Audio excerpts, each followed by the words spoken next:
12ویں صدی کا جروسلم شہر، تاریخ کا ایک ایسا دن جب ایک عظیم فتح مند جرنیل شہر میں داخل ہوتا ہے۔ عام طور پر جب تاریخ ایسی فتح کا ذکر کرتی ہے تو ہمارے ذہن میں ایک خوفناک تصویر بنتی ہے۔ بالکل، خون خرابہ اور لوٹ مار کی تصویر۔ ہاں، گلیوں میں خون کی ندیاں، آگ کے شعلے۔ لیکن اس تحقیق میں ایک بالکل الگ اور سچ بتاؤں تو حیران کن منظر سامنے آتا ہے۔ فتح کے اس دن گلیوں میں خون بہنے کے بجائے وہ فتح مند جرنیل دشمن شہریوں کو نہایت حفاظت کے ساتھ محفوظ راستوں سے ان کے گھروں کی طرف بھیج رہا ہے۔ واقعی یہ عام تاریخ سے بالکل مختلف ہے۔ صحیح کہا آپ نے۔ فتح کا مطلب ہمیشہ تباہی اور دشمن کا مکمل خاتمہ سمجھا جاتا ہے، لیکن آج کے اس تفصیلی جائزے میں ہم ایک ایسی تاریخی شخصیت کو دیکھ رہے ہیں جس نے فتح اور طاقت کی اس روایت کو ہمیشہ کے لیے بدل دیا۔ آج ہم بات کر رہے ہیں صلاح الدین یوسف ابن ایوب کی، جنہیں دنیا عام طور پر صلاح الدین کے نام سے جانتی ہے۔ یہ واقعی تاریخ کا ایک انتہائی حیران کن باب ہے، اور صرف حیران کن ہی نہیں بلکہ سیاسی اور اخلاقی اعتبار سے ایک بہت گہرا سبق بھی ہے۔ کیونکہ جب ہم اس دور کے حوالے دیکھتے ہیں تو فتح کا مطلب مکمل تباہی ہی ہوا کرتا تھا۔ اسی جیروسلم شہر نے 1099 میں صلیبی حملوں یعنی کروسیڈر فوجوں کی طرف سے ایسی تباہی دیکھی تھی جہاں تاریخ دانوں کے مطابق گلیوں میں گھوڑوں کے گھٹنوں تک خون تھا۔ خوفناک ہے یہ، بہت خوفناک۔ تو ایسے سخت اور خون خرابے والے ماحول میں ایک ایسی شخصیت کا ابھرنا جو طاقت کے عروج پر پہنچ کر بھی اپنی اعلیٰ ظرفی، برداشت اور رحم دلی کے لیے جانی جائے، یہ تاریخ کا ایک دلچسپ ترین معاملہ ہے۔ اور اس جائزے کا بنیادی مقصد بھی یہی ہے کہ ہم اس معمے کو سلجھائیں۔ ہم ان فراہم کردہ حوالوں کی روشنی میں صلاح الدین کی ابتدائی زندگی، ان کے قیادتی سفر اور اس عظیم میراث کا جائزہ لیں گے۔ ہم صرف یہ نہیں دیکھیں گے کہ انہوں نے کیا کیا، بلکہ یہ سمجھنے کی کوشش کریں گے کہ انہوں نے یہ سب کیسے کیا۔ صحیح۔ اور اس کہانی کی حقیقت کو سمجھنے کے لیے اس وقت کے سیاسی اور سماجی حالات کو سمجھنا بہت ضروری ہے۔ دیکھیں، 12ویں صدی کا مشرق وسطیٰ ایک بہت ہی بکھرا ہوا اور افراتفری کا شکار علاقہ تھا۔ اچھا۔ ایک طرف بڑی سلطنتیں ٹوٹ رہی تھیں اور دوسری طرف سلیدی ریاستیں مضبوط ہو رہی تھیں۔ یہ ایک ایسی شطرنج تھی جہاں ہر مہرہ اپنی ہی جگہ بچانے کی کوشش میں تھا۔ تو چلیے کہانی کو بالکل آغاز سے دیکھتے ہیں۔ ہماری معلومات کے مطابق صلاح الدین 1137 میں عراق کے شہر ٹکرت میں ایک کرد خاندان میں پیدا ہوئے۔ اب جیسا کہ آپ نے بتایا، یہ دور سیاسی اتھل پتھل کا تھا، لیکن ان حوالوں میں جو چیز مجھے سب سے زیادہ متاثر کرتی ہے وہ ان کی ابتدائی تربیت ہے، ان کی تعلیم۔ جی ہاں، انہوں نے صرف فنون حرب یعنی فوجی مہارتوں میں ہی تعلیم حاصل نہیں کی، بلکہ مذہبیات، فقہ اور قانون کی بھی بہت گہری تعلیم حاصل کی۔ اگر میں اس کی مثال آج کے دور سے دوں تو یہ بالکل ایسا ہی ہے جیسے کوئی ایک ہی وقت میں ملٹری اسٹریٹجی، لا اور تھیولوجی کی ڈگری حاصل کر لے۔ بالکل ایسا ہی ہے۔ لیکن یہاں ایک عام سا سوال پیدا ہوتا ہے، تلوار بازی یا جنگ کے میدان میں فقہ اور قانون کی پڑھائی کا کیا کام؟ اس بہت جہتی تربیت نے انہیں آنے والے وقت کے لیے کیسے تیار کیا؟ یہ بہت ہی اہم سوال ہے۔ دیکھیں، ایک عام فوجی جرنیل کو صرف یہ سکھایا جاتا ہے کہ دشمن کو کیسے مارنا ہے یا علاقے پر قبضہ کیسے کرنا ہے، لیکن صلاح الدین کی قانونی اور مذہبی تعلیم نے انہیں صرف ایک فوجی جرنیل نہیں بلکہ ایک عالم اور قانون دان بھی بنا دیا۔ صحیح۔ جب کسی انسان کی ذہنیت قانون اور مذہب کے اصولوں پر بنتی ہے تو اس کا طاقت کو دیکھنے کا زاویہ بالکل بدل جاتا ہے۔ قانون سکھاتا ہے کہ طاقت ایک حق نہیں بلکہ ایک ذمہ داری ہے۔ یعنی طاقت صرف اپنی مرضی تھوپنے کا نام نہیں ہے۔ بالکل۔ دراصل اسی قانونی تعلیم نے انہیں انصاف اور توازن کی اہمیت سکھائی۔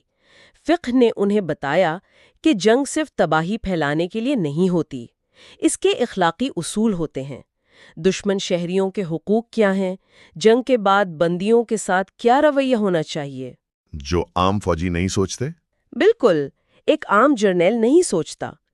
اسی تعلیم نے ان کی ذہنیت کو ایسی وسعت دی کہ جب وہ قیادت پر فائز ہوئے تو ان کے فیصلوں میں طاقت کے مظاہرے سے زیادہ قانونی اور انصافی بصیرت جھلکتی تھی۔ یہی ان کے سفر کی بنیاد بنی۔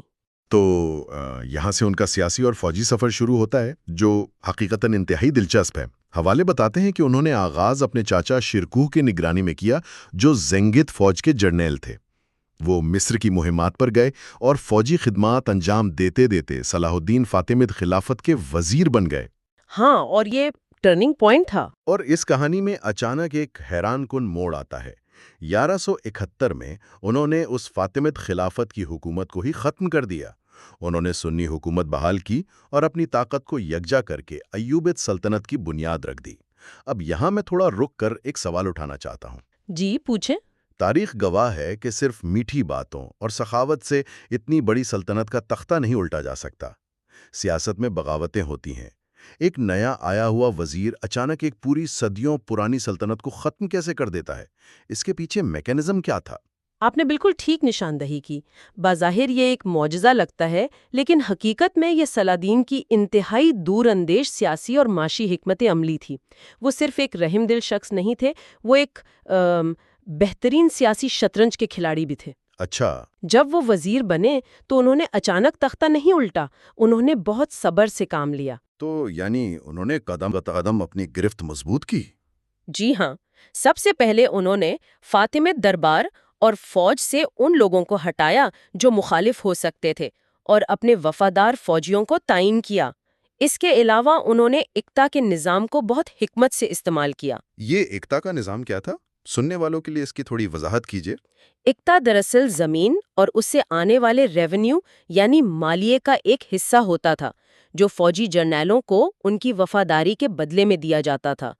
صلاح الدین نے اس معاشی نظام کو استعمال کرتے ہوئے بڑے رہنماؤں کو اپنے ساتھ ملا لیا۔ جب لوگوں کے معاشی مفادات آپ کے ساتھ جڑ جائیں نا تو بغاوت کے امکانات کم ہو جاتے ہیں۔ صحیح بات ہے، پیسہ بولتا ہے۔ بالکل۔ اور اس وقت کے فاطمید خلیفہ بیمار تھے۔ صلاح الدین نے ان کی موت کا انتظار کیا اور انتقال کے بعد جمعہ کے خطبے میں عباسد خلیفہ کا نام شامل کروا دیا۔ یہ واضح اعلان تھا کہ اب نظام تبدیل ہو چکا ہے، اور وہ بھی بغیر کسی بڑے خون خرابے کے۔ یہ تو واقعی ایک بہت ہی گہری سیاسی حکمت عملی ہے۔ یعنی آپ نے ایک صدیوں پرانی حکومت کو درباری اور معاشی چالوں سے بدل دیا۔ لیکن ان کا مقصد کیا تھا؟ ایک وزیر سے سلطنت کا بانی بننا صرف طاقت کی ہوس تو نہیں لگتی۔ اگر آپ حوالوں کو دیکھیں تو ان کا بنیادی ویژن صرف اقتدار حاصل کرنا نہیں تھا، ان کا عظیم ترین مقصد اتحاد تھا، یعنی بکھری ہوئی مسلم ریاستوں کو متحد کرنا۔ اس وقت مشرق وسطیٰ کا مسئلہ یہ تھا کہ ہر چھوٹا حکمران دوسرے سے لڑ رہا تھا۔ مصر، شام، عراق سب الگ خیموں میں تھے، آپس میں ہی الجھے ہوئے تھے۔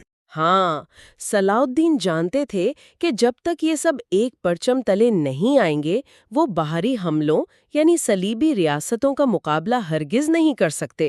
اگر ہم اس کو شطرنج کی مثال سے سمجھیں تو یہ ایسی بساط تھی جہاں آپ کے اپنے ہی مہرے ایک دوسرے کو کاٹنے میں لگے ہوئے ہیں، اور صلاح الدین کا پہلا قدم یہ تھا کہ ان تمام مہروں کو ایک ہی سمت میں رخ کرنے پر آمادہ کیا جائے۔ زبردست مثال دی آپ نے، اور اسی لیے انہوں نے مصر پر گرفت مضبوط کرنے کے بعد شام اور ارد گرد کے علاقوں کو اپنے اثر میں لانا شروع کیا۔ انہوں نے سالوں تک صرف ان بکھری ہوئی ریاستوں کو متحد کرنے میں گزار دیے۔ اور اس سب اتحاد اور تیاری کا آخری نشانہ کیا تھا؟ ان کا آخری نشانہ یروشلم کو واپس حاصل کرنا تھا، اور یہی تیاری انہیں تاریخ کے اس عظیم مارکے کی طرف لے کر گئی جس نے دنیا کا نقشہ بدل دیا۔ ہمارے حوالے بتاتے ہیں کہ یہ مارکا 1187 میں لڑا گیا۔ تاریخ میں اس کو بیٹل آف ہٹن کے نام سے یاد کیا جاتا ہے۔ سننے والوں کے لیے ہم اس جنگ میں تھوڑی گہرائی میں جاتے ہیں۔ یہ صرف تلواروں کی جنگ نہیں تھی۔ صلاح الدین نے جو فوجی حکمت عملی اپنائی وہ حیران کن ہے۔ انہوں نے دشمن کو ایسی جگہ آنے پر مجبور کیا جو ان کی پسند کی تھی۔ جی، اور اس جنگ میں موسم اور بھگول یعنی جغرافی کا بہترین استعمال کیا۔ جولائی کا مہینہ تھا، تپتی ہوئی گرمی، اور صلیبی فوج لوہے کے بھاری آرمر پہنے ہوئے تھی۔ اوہو، گرمی میں لوہا؟ بالکل۔ صلاح الدین نے جانتے بوجھتے دشمن کو ایسے راستے پر لایا جہاں پانی کے چشمے نہیں تھے، اور مزید یہ کہ انہوں نے سوکھی گھاس کو آگ لگا دی۔ ایک طرف آگ کی تاپش اور دھواں، اور دوسری طرف شدید پیاس۔ یعنی انہوں نے بغیر لڑے ہی دشمن کی آدھی طاقت ختم کر دی تھی۔ قانون اور سیاست کے بعد فوجی داؤ پیچ میں بھی وہ بے مثال نکلے۔ اس جنگ میں سالمی فوج کو تاریخ ساز شکست ہوئی، لیکن اس جنگ کے بعد کچھ ایسی تفصیلات ملتی ہیں جو صلاح الدین کی شخصیت کا ایک الگ ہی رخ سامنے لاتی ہیں۔ جب دشمن بادشاہ کنگ گائے اور رینلڈ گرفتار ہو کر ان کے خیمے میں لائے جاتے ہیں۔ یہ واقعہ دراصل فتح اور اخلاقیات کو سمجھنے کے لیے اہم ہے۔ جب کنگ گائے کو لایا گیا تو وہ پیاس سے نڈھال تھا۔ صلاح الدین نے اس کی حالت دیکھتے ہوئے اسے برف سے ٹھنڈا کیا ہوا گلاب کا شربت پیش کیا۔ ایک دشمن بادشاہ کے ساتھ ایسی مہمان نوازی؟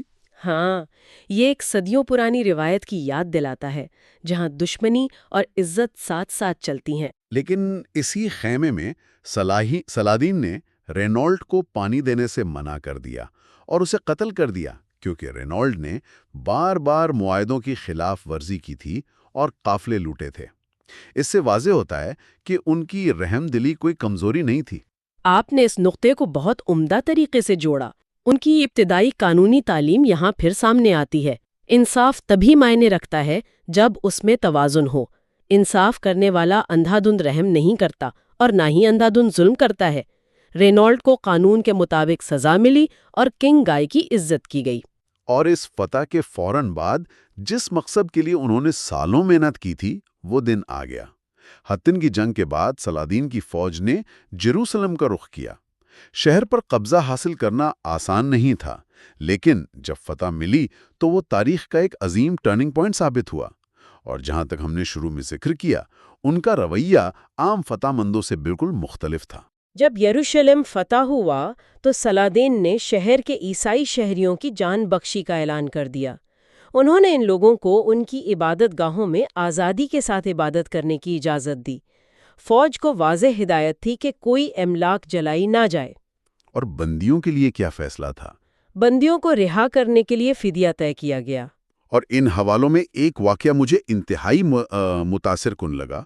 ایسے بہت سے لوگ تھے جو فدیہ ادا نہیں کر سکتے تھے، تو تاریخ بتاتی ہے کہ صلاح الدین اور ان کے بھائی نے اپنی ذاتی جیب سے ان غریبوں کا فدیہ ادا کیا اور انہیں آزاد کر دیا۔ یہ واقعی حیران کن سخاوت ہے۔ اب اس پہ میں آپ سے یہ سمجھنا چاہتا ہوں، سیاسی اور فوجی اعتبار سے اس حد تک رحمدلی کا کیا فائدہ تھا؟ ایک ایسے دور میں جہاں دشمن کو مارنا فتح کی ضمانت تھا، انہوں نے اتنی بڑی مہم میں انصافی اقدار کو کیسے قائم رکھا اور اس سے انہیں کیا فوائد حاصل ہوئے؟ دیکھیں، اگر ہم سیاسی مقصد کی بات کریں تو رحم دلی سے دشمن کی نفسیات پر بہت گہرا اثر پڑتا ہے۔ جب دشمن فوج کو معلوم ہو کہ ہتھیار ڈالنے پر انہیں بے دردی سے قتل کیا جائے گا تو وہ آخری خون کے قطرے تک لڑتے ہیں۔ اس سے آپ کی فوج کا بھی جانی نقصان ہوتا ہے۔ صحیح، ایک ڈیسپریٹ فائٹ ہوتی ہے۔ بالکل، لیکن جب دشمن کو یقین ہو کہ فتح مند اعلیٰ ظرف اور رحم دل ہے تو بغاوتیں جلدی ختم ہوتی ہیں، سرنڈرز آسان ہو جاتے ہیں۔ اور جہاں تک اخلاقی فوائد کی بات ہے، انہوں نے ثابت کیا کہ فتح صرف زمین پر نہیں، دلوں پر بھی کی جاتی ہے۔ اس رحم دلی کا نتیجہ یہ تھا کہ ان کے دشمن بھی ان کی عزت کرنے لگے۔ سچ میں؟ یورپ جہاں سے ان کے خلاف برسوں مہمات چلی آئی تھیں، وہاں کے حوالے بھی صلاح الدین کی عزت کرتے نظر آتے ہیں۔ مغربی تاریخ دانوں نے انہیں ایک باوقار اور اعلیٰ ظرفی کے مجسے کے طور پر پیش کیا۔ سوچنے کی بات ہے، آپ جس کے خلاف سالوں لڑتے رہے، آپ اسے ہی ہیرو ماننے لگے۔ یہ واقعی میں انسانیت کا احترام تھا۔ اور اسی اخلاقی رویے نے ان کی آخری میراث کی بنیاد رکھی۔ جس میراث کا آپ ذکر کر رہے ہیں وہ ان کے انتقال کے بعد پوری طرح واضح ہوتی ہے۔ 1193 میں دماسکس شہر میں ان کا انتقال ہوا، رائٹ؟ جی، 1193 میں وہ اپنے آخری ایام میں تھے، اور یہاں دستاویزات میں ایک ایسی حقیقت بیان کی گئی ہے جو انسان کو گہری سوچ میں ڈال دیتی ہے۔ اتنی عظیم سلطنت مصر سے لے کر شام تک پھیلی ہوئی، لیکن جب یہ حاکم اس دنیا سے گیا تو اس نے اپنے پیچھے موت کے وقت کوئی ذاتی دولت نہیں چھوڑی تھی۔ یہ ڈیٹیل حقیقت میں مجھے بہت حیران کرتی ہے، مجھے سمجھ نہیں آتی۔ ایک حکمران جس نے اتنے علاقے فتح کیے، جس کے پاس پوری دنیا کی دولت جمع کرنے کے مواقع تھے، وہ موت کے وقت خالی ہاتھ تھا۔ وہ سب دولت کہاں گئی؟ یہ ان کی قیادت کی سچائی کا سب سے بڑا ثبوت ہے۔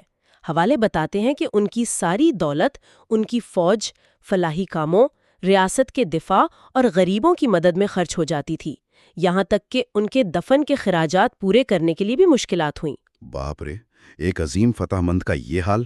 اس سے واضح ہوتا ہے کہ ان کا مقصد کبھی بھی ذاتی عیش و عشرت یا سونے چاندی کے محل بنانا نہیں تھا۔